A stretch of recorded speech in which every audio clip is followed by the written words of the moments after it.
በእናትሽ አንቺ ልጅ ምንድነው እሱ የምትይው? ሂጂ ውጪ በእናትሽ አቦ። ማን ይጠራሽ ሲጀምር? ማይሽ ጠራችኝ እንዴ? መብቴ እኮ አንቺ ደግሞ ማሚ ስለጠራችሽ ዝቤ መምጣታችሁ እባክሽን ውጪ። ደግሞ ምንድነው ይሄንን ቡትቶ ይዘሽ የመጣችሁ? በእናትሽ ወደዛው ስነ ስርዓትሽ ነጂ፣ ስነ ስርዓትሽ ነው ይኑርሽ እንዴ።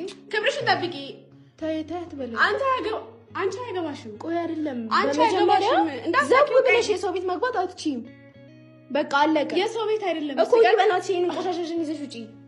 እንዴ መጣሽ አምራ? እኔ ልጅ ትቼሻለሁ እኮ አንቺ ልጅ ለምሮ ማተኝ ቆይ በቃ ከይወዴ ውጪ። በቃ አልፈልግም። ነገር የለኝም።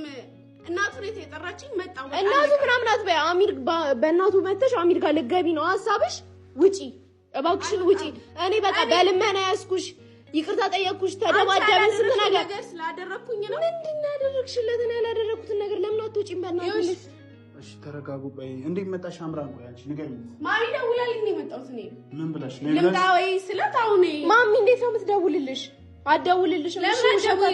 ለምን አትደውል? እኔ አንቺ መካደም ያልቻልሽው እኔ ካደምኳት። በቃ ቅናት ነው እንደዚህ የሚያደርግሽ? መብቴ ነው። አንቺ ይኸውልሽ ማሚ መካደማች እኔ መካደም የምችለው ምክንያቱም እኔ ውጪ በቃ ይሄንን ቆሻሻ ስነ ስርዓት ሲኖርሽ ስነ ስርዓት በቃ ልታመጪ ነው። ውጪልኝ በቃ